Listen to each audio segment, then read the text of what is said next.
Hello और welcome student, स्वागत है आपका करण सर फार्मा क्लासेस में। और आज के इस वीडियो के अंदर हम डिस्कस करेंगे, थंबनेल में आपने देख लिया होगा, और मैं आज आपसे एक बात करूंगा और कुछ ऐसी जानकारियां आपको दूंगा जो कि आपको फार्मा इंडस्ट्री में काम करते हुए काफ़ी काम आने वाली हैं। क्योंकि फार्मा इंडस्ट्री का जो वर्किंग कल्चर होता है वो काफ़ी डिफरेंट होता है और काफ़ी बच्चों को इसके बारे में बिल्कुल भी पता नहीं होता है, क्योंकि वो कॉलेज से डायरेक्ट फार्मा इंडस्ट्री के अंदर आते हैं तो उनको उस कल्चर में ढलने में काफ़ी टाइम लगता है।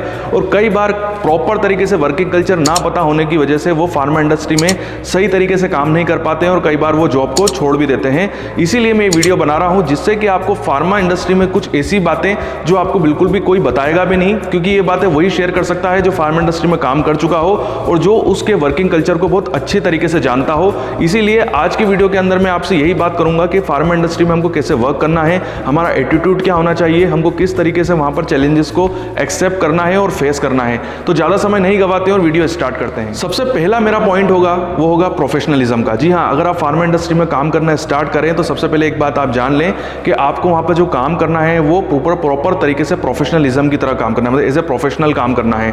फार्मा इंडस्ट्री एक प्राइवेट सेक्टर है, यहाँ पर अगर आप प्रॉपर तरीके से काम करेंगे तो आपकी सैलरी भी बढ़ेगी और आप जॉब में रहेंगे। बट अगर आप गलतियाँ करेंगे और प्रोफेशनलिज्म नहीं दिखाएंगे तो वहाँ पर आपकी जॉब जा भी सकती है। अब क्वेश्चन आपके दिमाग में ये उठ रहा होगा कि सर कि प्रोफेशनलिज्म क्या होता है, इसके बारे में थोड़ा बताइए। तो मैं आपको थोड़ा सा इसके बारे में बताऊंगा तो आपको क्लियर हो जाएगा कि प्रोफेशनलिज्म का मतलब क्या होता है। सबसे इंपॉर्टेंट चीज, अपने काम से काम रखना। जी हाँ, जो बात आपको बोली गई है, जो काम करने को दिया गया है, जो डिपार्टमेंट आपको दिया गया है, आपको वही काम करना है।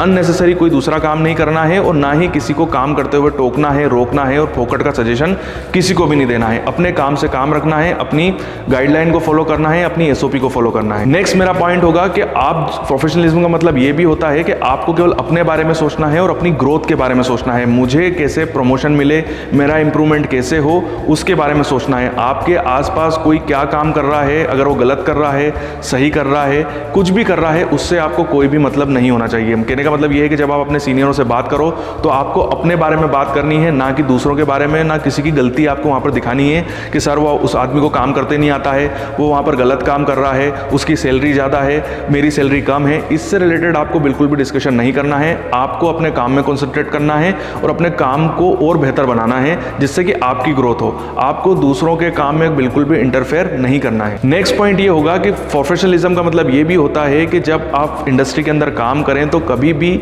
जब भी आप अपने साथ वालों के साथ बात करें तो आपको अपनी पर्सनल बातें कभी भी शेयर नहीं करना है। जी हाँ, आपको अपनी फैमिली से रिलेटेड कोई बात को उनसे शेयर नहीं करना है। आपकी पर्सनल लाइफ के अंदर क्या प्रॉब्लम्स आ रही हैं वो भी आपको उनके साथ बिल्कुल भी शेयर नहीं करना है, क्योंकि ये चीज़ें जो होती हैं ये फिर बाद में वो अगर आप जिसके साथ भी ये बातें शेयर करोगे हो सकता है वो ये बात किसी और आदमी को पहुँचा दे और बाद में फिर ये आपकी ग्रोथ में प्रॉब्लम क्रिएट करे। इसीलिए अपनी पर्सनल बातें कभी भी अपने वर्क प्लेस के अंदर शेयर नहीं करना है, खासकर फैमिली से जुड़ी हुई या आपकी पर्सनल रिलेशन से जुड़ी हुई बातें कभी भी अपने वर्क प्लेस में शेयर कभी ना करें। एक और बहुत इंपॉर्टेंट पॉइंट है और ये बताना बहुत ज़रूरी है और आपको जानना भी काफ़ी ज़रूरी है, वो ये है कि जब भी आप फार्मा इंडस्ट्री में काम करना स्टार्ट करें तो आप अपनी कमजोरियां कभी भी किसी के साथ शेयर ना करें। जी हाँ, अगर आपको कोई चीज़ नहीं आती है तो ये चीज़ भी आप किसी भी अपने साथ काम करने वाले को ना बताएं।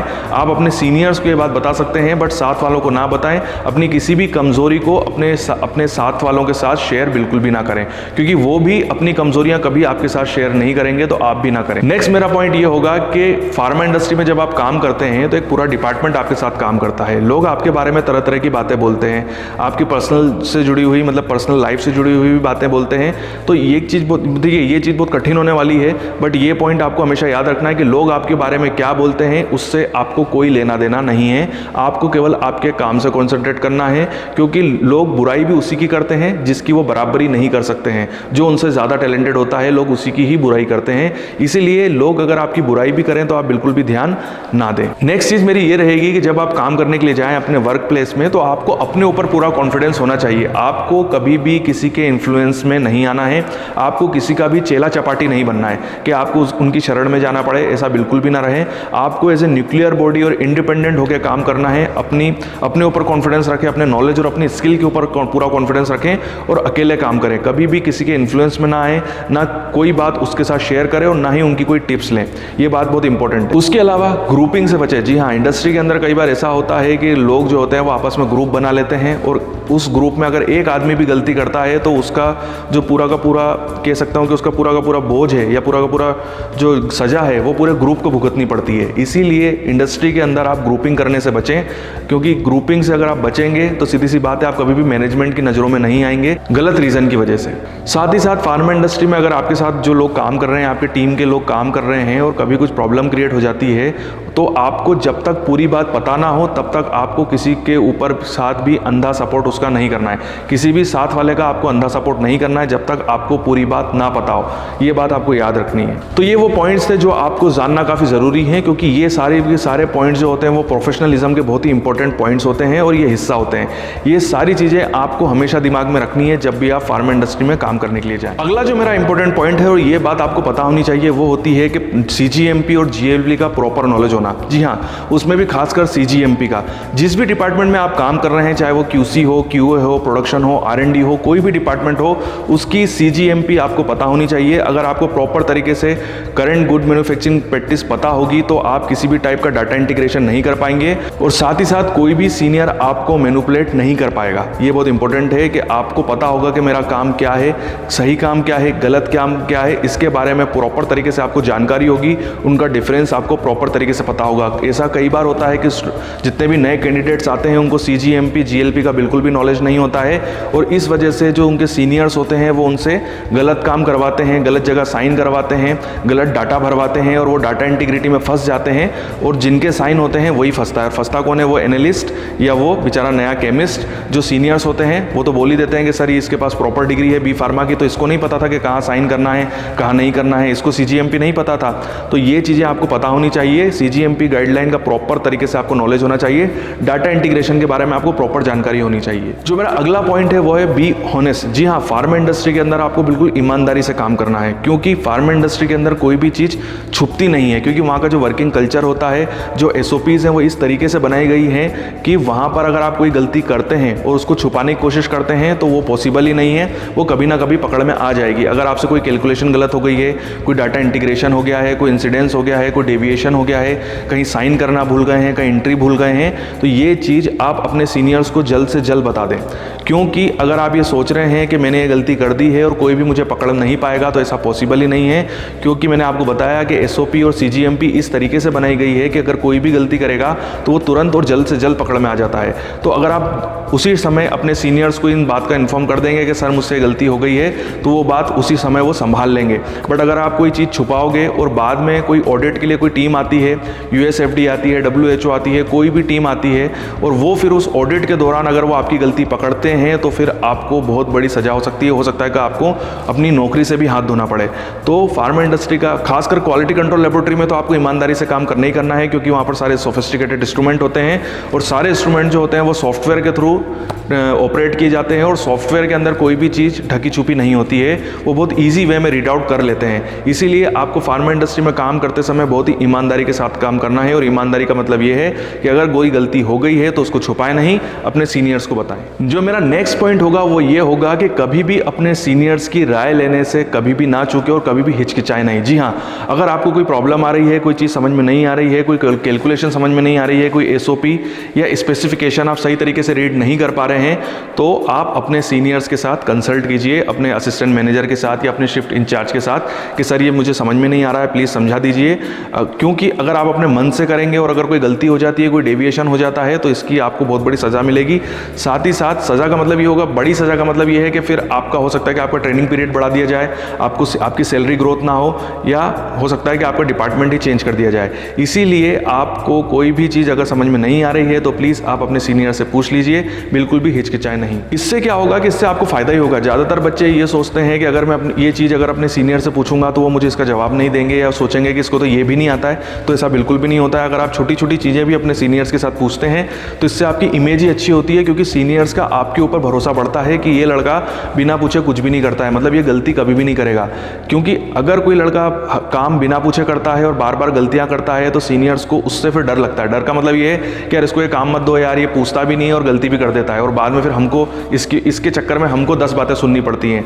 इसीलिए अगर आप हर चीज़ को पूछ के करेंगे, सिस्टमेटिक वे में करेंगे, तो सीनियर्स का आपके ऊपर भरोसा बढ़ेगा और वो आपको और भी अच्छे से अच्छे काम देंगे और एक तरीके से वो आपको प्रमोट ही करेंगे। और यहाँ पर एक बहुत इंपॉर्टेंट चीज़ है कि अगर आप बिना पूछे कोई काम करते हैं और कोई गलती हो जाती है तो सीनियर्स क्या बोलेंगे, सर इसने तो ये बात हमसे पूछी नहीं थी।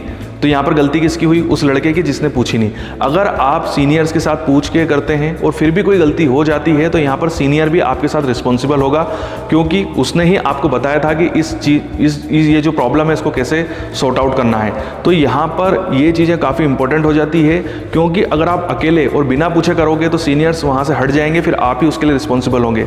बट अगर सीनियर्स के साथ करोगे, उनसे पूछ के करोगे, तो पहली बात तो फिर तो गलती होने वाली नहीं है, क्योंकि वो अपने जो उनका एक्सपीरियंस है उसके एक्सपीरियंस से वो प्रॉपर बता देंगे कि इस ड्रग को आपको कैसे हैंडल करना है, इस टेस्ट को आपको कैसे लगाना है, क्योंकि उनका एक्सपीरियंस है 10 साल 15 साल 5 साल का, तो वो उस तरीके से वो आपको गाइड करेंगे। तो वहाँ पर गलती होने के चांसेस काफ़ी कम हो जाते हैं। फिर भी अगर कोई गलती हो जाती है तो वो फिर आपके साथ वो भी उन चीज़ों को फेस करते हैं, तो ये चीज़ आपके ही पक्ष में जाने वाली है। इसीलिए आप कभी भी अगर कोई चीज़ समझ में नहीं आ रही है, कोई कैलकुलेशन या कुछ भी, तो प्लीज़ आप सीनियर्स के साथ डिस्कस कीजिए। उनसे बिना डिस्कस किए, उनसे बिना पूछे कोई भी चीज़ ना करें अगर आपको उसके बारे में ना पता हो तो। नेक्स्ट जो मेरा पॉइंट है वो है पंक्चुअल रहना। जी हाँ, आपको फार्मा इंडस्ट्री में काम करने का जो एक बहुत इंपॉर्टेंट रूल है वो है बी पंक्चुअल।